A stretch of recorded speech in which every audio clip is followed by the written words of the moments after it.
Good morning, everyone, and welcome to the Charity First Handicapping Challenge. And this is it. This is the final day of round 2.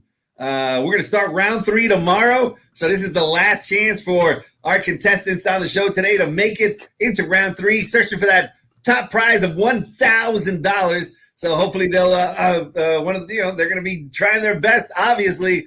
And Chappie, what's going on this morning? Saudi Cup. I thought charlatan was a cinch. It turned out to be a charlatan. Well, I'll tell you what. If you happen to tune into my radio show, I talked with Seminar Skip, and I said the 2 best horses, yes, they are, but Knicks Go and Charlatan only have one way to go, and that's to the front. And they lost the battle and the war because Knicks Go I don't think was anywhere to be found, but Charlatan got run down early. They just went too fast. Those 2 both liked the lead, and, it was a good race, but the pace battle beat them. So they paid the price for $20 million. And as far as the show goes today, George, these are both your winners. So technically, I'm already checked out. Nicole's a White Sox fan, so I'm just going to sit back and have a cup of coffee. Let you guys have at it. Yeah, so you can't represent Nicole. She's gonna have to be. You're gonna have to talk through Jason over there. All right, Jason, you've been demoted to Chappie's team for today only. That's okay. Hey, it's okay. Let's go, Chappie. Let's go. Okay. Hey, Jason.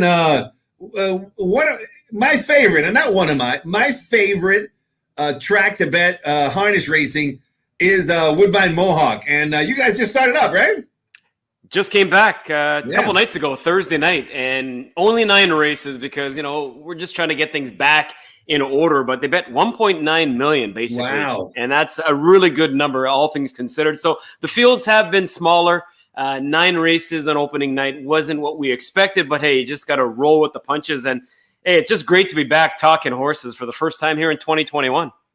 Yeah, I mean, it's not because you're on the show or anything like that. I mean, when I was doing shows with you, right? Your track, that's my favorite track. I love that track. I love the bets. I love the pick 5s. I love everything about that track. You guys obviously do a great job, and you wear so many hats. Analyst, you give picks, you call the races, you're the track announcer, you publicist. You do it all, man. You're doing a great job out there. I clean up when everybody's done. I cook the food in the restaurant. Yeah, whatever you need. Park the cars, valet. So I think you know what? He was the driver of the winner in race 8 last time. Yeah, he's gonna be the driver. I wouldn't Don't let them know. Whatever it takes to get the job done. Nicole, one of my favorite personalities in all of horse racing. They're doing a tremendous job. Journalists on radio shows, they appear on trivia shows. Nicole does it all. I mean, it's amazing. But Nicole, let me ask you, Jason touched on it. Big wagering over there, even in spite of the small fields. Horse racing, COVID's almost been a blessing, has really opened it up to the general market. And we've seen Pompano had a record day, the biggest day ever last Sunday, where they bet more money in the history of that track. So what do you think of all these new fans coming in to horse racing? I love it. I mean, I hate the fact that there's been a plague, but I love that at least if we have to deal with it, it's nice to have that silver lining. Because for a while last year, horse racing was really the only sport going on that you could bet. And I'm here in Chicago. And so, of course, my neck of the woods is Hawthorne and Arlington. And handle-wise, Hawthorne had a way better meet this year, not this year. So fall 2020 versus fall 2019. The handle was way better in the fall 2020, and definitely looking forward to big things in 2021. We're still kind of on our quiet period, but Hawthorne starts back up March 6th, and everyone in Chicago can't wait to keep that momentum going. Yeah, I think, George, too, one thing we talked about, racing we've had this opportunity. Now we just got to keep going forward with it. It's tough to get the new people in. We've gotten some new people in. We've got to keep them there. This is a sport with older group that for the most part, and we've got a new audience. Now it's time to capture that, and I love all the things, like even things we're doing now. And speaking of Chicago, we got to make sure Arlington thrives, because that is such a beautiful facility. People don't realize. I love Arlington Park.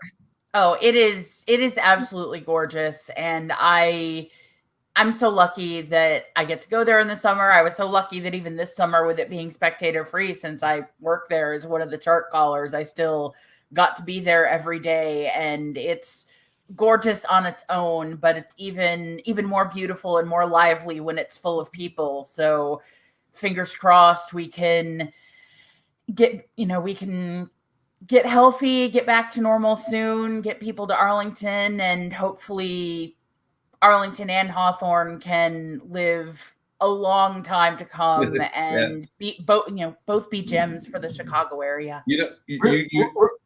Real quick, I'm sorry. Speaking of that, so we all talk about how we became horse racing fans. Now, I've been a horse racing fan since I think I read a racing forum before I could read a school book.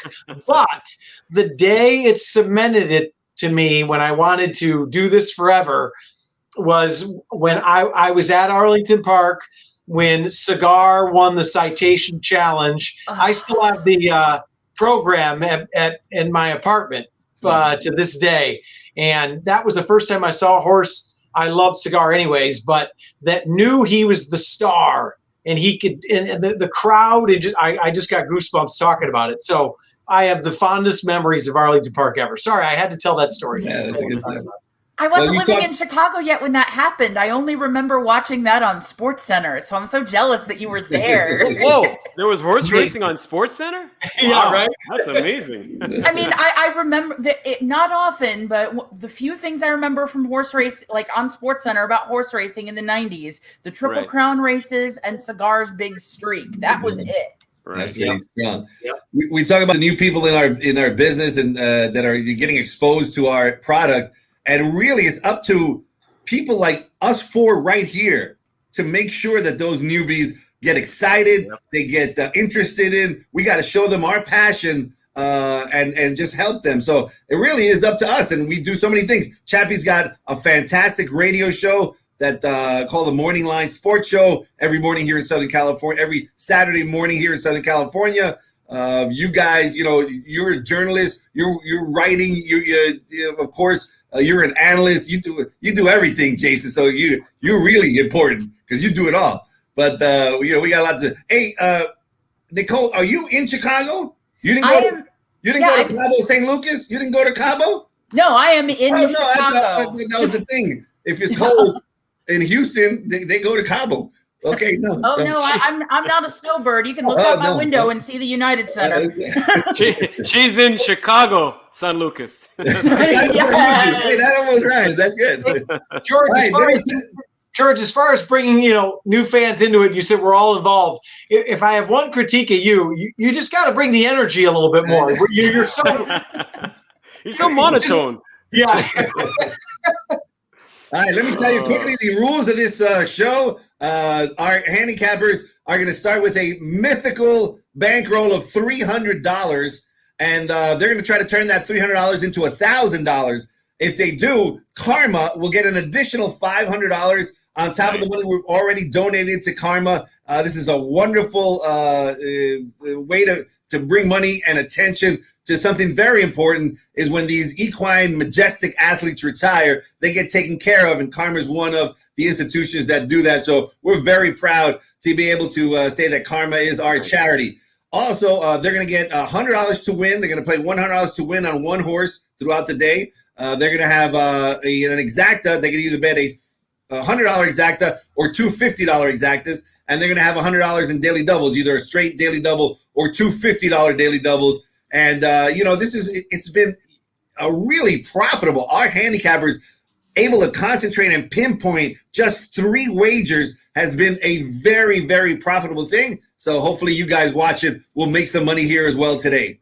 Chappie, why don't you start it off, since you can't be associated with somebody who lives in Chicago who's not a Cubs fan. I'm gonna have to take thank God she's not a Cubs fan. I'm a Brewers fan. You lead Jason on, and then I'll go with Nicole. Wait, now Jason's a Brewers fan, so I might just leave. I'm not sure I want to. No. So I'll take the Brewers over the White Sox any day. So Jason, perfect. Jason is Team Chappie today. So Jason, where are we going with our $100 win bet and why?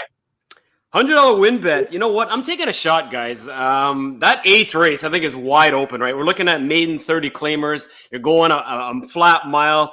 I looked up and down the program page. I said, nothing's really intriguing me with some of the horses that have already started. So Painter's Love, going at a price, 8-1 on the line. You get Jessica Pfeiffer.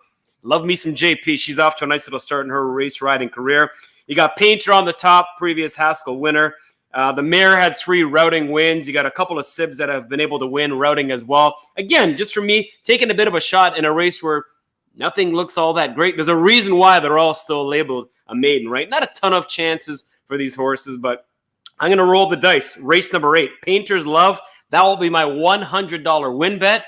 And that's one where I'm kind of swinging for the fences. If I'm down early and I don't have any money, maybe this is one that can do it for me. And this horse debuts with Lasix. Painter about 10% with his debut horses. Painter's Love for me. Race number 8. That's my $100 win bet, guys. All right, so good point. He said, most of these horses are already proven they're not the greatest equine athletes in the world in this race. So we're going to go with a fresh face, first-time starter, Painter's Love, going a mile first time up, which isn't easy. You got to figure Jessica's probably going to send. Hopefully this horse has some speed. 8-1 morning line, George. We're not going chalk today. Team Chappie, we're going for it. It was the chalk fest yesterday with with our contestant. All right, Nicole. You got $100 to win. Where are you going and why? I got $100 to win, and I'm going even later in the day than Jason is. Ooh, I am going to the 9th race. Wow. It is a first-level allowance optional claimer, 6.5 on the grass. And not as huge of a shot as Jason, but I'm taking a little bit of a shot with race 9. That should actually be a number 2, Coast of Rhone. So $100 to win on the number 2 in race 9, Coast of Rhone. And I figure Cruel Intention is going to be the favorite. And, that return was good, just, lost on the nose bob there. But, buried down on the inside does need to be the speed. Don't think Cruel Intention is necessarily going to be alone. And what I really like about Coast of Rhone is also coming second off the lay, taking a bit of a class hike, but was competitive the one other time that he tried this open, not state-bred first-level allowance. And if you can look, that $50,000 starter win was at 6.5 furlongs. This is the only horse in the field who's one going 6.5, has some tactical speed, can be a little further back like last time, can sit a little closer up, should be able to carve out a pretty good trip. And I really like these horses who, if they wake up, if they do so well at 6.5, going back to 6.5 against a bunch of other horses who haven't tried it yet or haven't proven themselves there. So I'm taking a shot against Cruel Intention and going with Coast of Rhone, second off the lay, going 6.5. All right, Coast of Rhone certainly likes to win races. 7 starts, 3 wins, 2 seconds in the third. Has won 2 out of the last 3. Cruel Intention, you got to believe, is going to go to the lead. And you've got to believe number 7, Cool as Ever, coming out of $1,000-yard races at Los Alamitos, where that one went straight to the lead in those short races, is certainly going to give Cruel Intention a run for the money early. So that could soften him up. And Coast of Rhone looked good winning last time.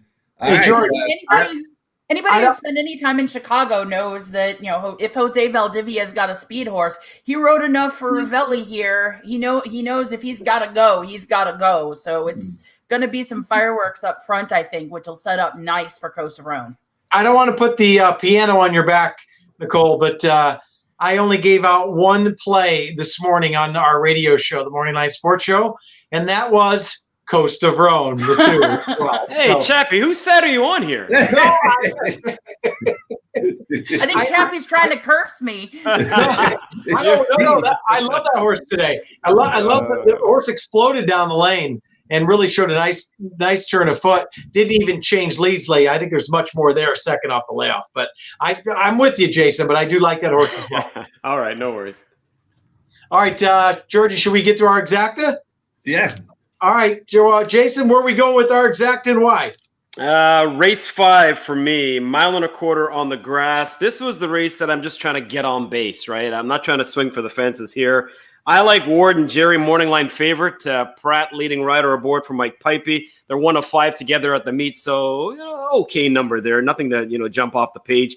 A horse has done well at this distance, 2 for 2, but grain of salt with that stat because those 2 wins back in 2016, 2017, so a while ago. I think even Stuart Elliott was riding at the time in Santa Anita. So that's how far we go digging back into the crates to find those lyrics. At least Pratt was aboard for the last win. The last race wasn't that bad. I know it looks like this horse was way out of it in left field, some 21 lengths off it, but there was a runaway horse up front at a big number that just was, I don't know what the heck that horse was doing, but anyways, was a non-factor. This one put in a decent enough effort. The last 8 tries versus Stakes Company just looks to be in a gravy spot here. Put that one on top. And then I'm going to just toss in a couple of horses underneath. The 4, Lure Him In, a horse that likes to finish second, third, in that type of role. And then Shadow Sphinx, maybe the biggest threat to Ward and Jerry. So this is kind of the race for me. Kind of playing it a little bit safe here, guys, and not looking for a huge return, just looking to get some money in the account. So I'll go 100, make that a $50 exacta, 2 over the 4 and the 6 coming up in race number 5. I like it with the 2 on top, Ward and Jerry. Like you said, maybe a small price, but obviously Pratt absolutely on fire. Mike Pipey, one of my favorite trainers, and this horse has certainly taken on some salty ones in the past. So I think we're in a good spot there, Georgie. Yeah, distance. The longer the race, it looks like the better for Ward and Jerry. Has always shown true grit. So nice pick there. Number 1, Maestro de Arte is a scratch. If you guys are looking in for the first time, so that is a 6-horse field. One less to beat. All right. One less to beat. All right, Nicole, over to you. You got an exacta, and where are you going and why? I am going to the extremely competitive race 7, the grade 2 Buena Vista. And on top, I am going to go with Mucho Unusual. Mucho Unusual is very much proven at this class and very much likes to win horse races. You see, she's won 3 out of her last 4, and the only loss came in the Breeders' Cup against Audaria, Rushing Fall, Harvey's Little Goyle, the best in the world.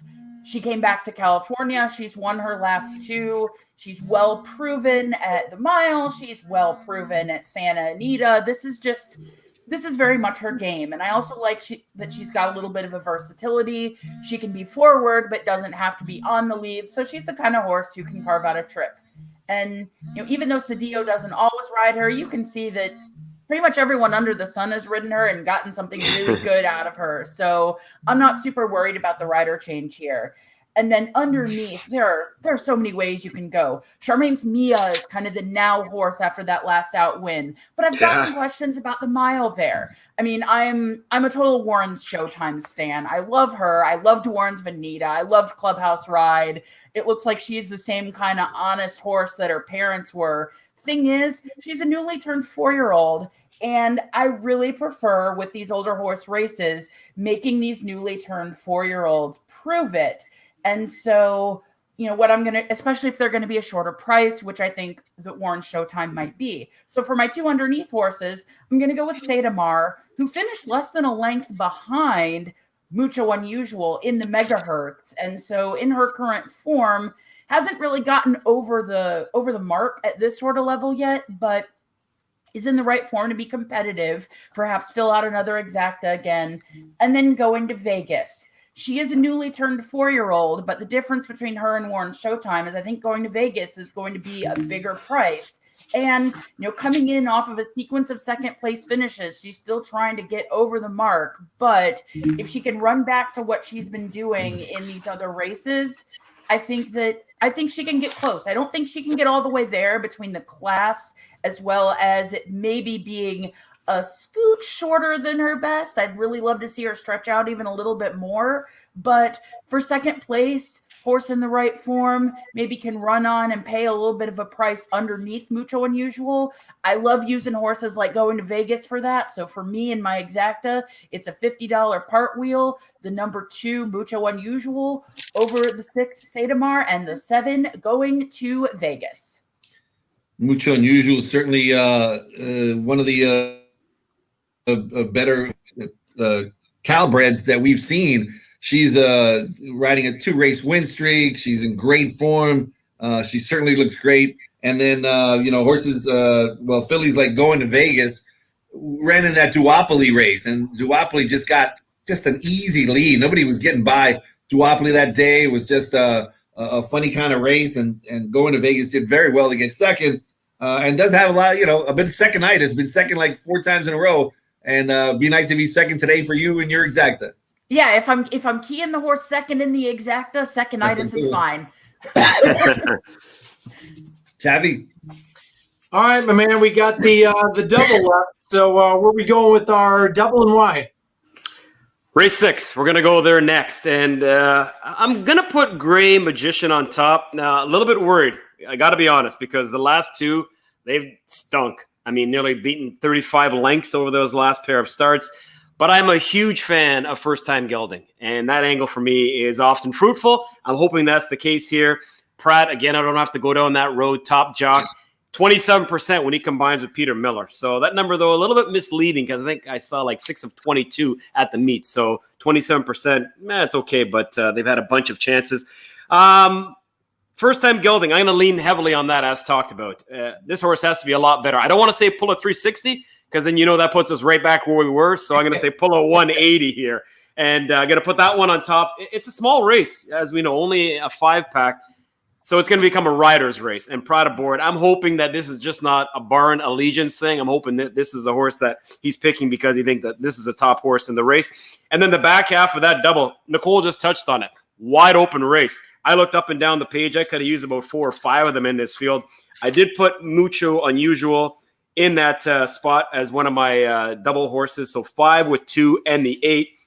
I don't know what Charmaine's Mia ate before that last race because I've watched her run a lot at Woodbine, and she did not perform anything near like what she did in that debut for D'Amato. So hopefully she can repeat the feat. She doesn't bounce off of that effort, winning that grade 3. I think she's a player right back. The work suggests that she's feeling just fine in the interim, and I'll put her into place. So $50 daily double for me, race 6 into the 7.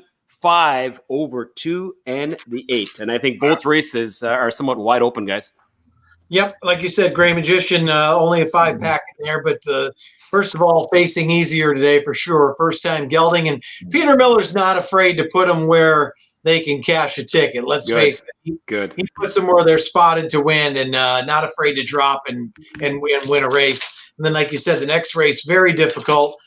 Charmaine's Mia, very interesting horse on the stretch out, but the workout reports suggest that the horse is working well, very well right back. Going to add to the pace brigade, but we shall see. Pratt seems to do no wrong. So a couple of good races there, George. Yep. I like where my man Jason is sitting with his picks. I like our chances. Back to you, buddy. Great Magician. Just a note. I remember getting into an argument with a fellow handicapper who I did not respect at all. Way back in the day, and he'd look at a horse like this and he'd be like, that horse lost by 20 lengths. I'm never going to put any money on a horse that lost by 20 lengths. Are you crazy? I mean, he was like in my face. I was like, he lost by 20 lengths. Once the jock knows he's not going to win, he just, pulls up. Those are some of the best races to bet because people ignore that. He lost by 20. That one had speed. It was against much tougher. Something must have gone awry. They had the Gelder horse after that. All kinds of positives after that. Dropping class, has speed in a short race. Love betting runners like Great Magician, and especially since there's a faction that says, I'm never betting a horse that lost by 20 lengths. Come on. It's the ultimate equipment adjustment, so it's okay. Right. Ultimate equipment adjustment here. All right, Nicole, your final bet. All right. Nearly double. My final bet, it's kind of funny calling it the final because it's the earliest in the day out of any of them. I'm doing a cold daily double, race 3 to race 4, going with the 7, Isn't She Lovely, in the 3rd, into the 8, June Bloom, in the 4th. And in the third race is a maiden special, 6 furlongs on the turf.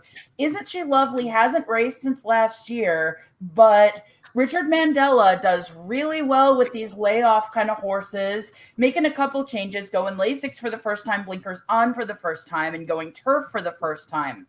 But I like the pedigree well for turf going this sort of distance. You've got Into Mischief, who is as quality and as versatile a sire there is over a mare who's got some very versatile form looking through the family. You see stakes quality form, sprint, middle distance, dirt, and turf. So every reason Isn't She Lovely is going to be able to take to the turf. You got Flavien Prat in there, who's not only been riding well, but been riding very well for Richard Mandella. Showed in the debut that she could pass a few horses. So, assuming that Richard Mandella has Isn't She Lovely as ready as he should, this should be a really nice spot for her to pick her career back up and onward and upward for the 3-year-old year. And then moving on to the next race, the fourth, is a Calibred Maiden 50 going 6.5 on the grass. And the number 8, June Bloom, is a June Gloom. I'm sorry, not June Bloom. June Gloom. I should be calling Gloom anyway. I like Gloom a lot more than I like Flower. Anyway, June Gloom. First timer for Peter Miller, who does very well with his first time starters.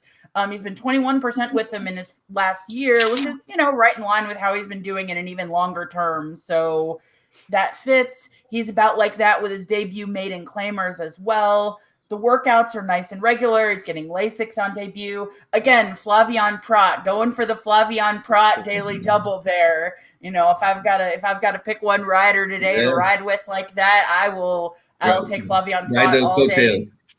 All day, every day. We got less than a minute here on the show, so let's do a see who goes first. Rock, paper, scissors for the tiebreaker. 1, 2, 3. You got it. All right, Nicole, tiebreaker in race number 1. Just in case you guys don't have a tie, who are you going with? All right, I don't see a whole heck of a lot of speed in the first race, so I'm going to go with the number 6, Rocking Redhead. Woke up nicely November 14th at Del Mar, going first-time route. Plenty of pedigree to get the mile and an eighth. Hard spun out of a Square Eddie mare who won going 9, so give me the 6, Rocking Redhead. Give me the upside down 6. Why? Just because. Didn't look at the race. I'm going to go Drayden Van Dyke. Give me the bottom horse just as a bit of a flyer. Hopefully we don't need that coin toss, Nicole. Right. Yeah. We'll solve it before then, right? We don't need it. As always, both of you well prepared. It's a pleasure to have both of you on the show. Best of luck to you with Woodbine starting over there. And Nicole, just keep Chicago racing alive and thriving. Thank you. Chappie, any last words before we say goodbye? I had a great time, and you guys, other than baseball season, I consider you friends for life. Sounds Thank good. you. All right, take care, guys. Bye-bye. Thanks, guys. Bye.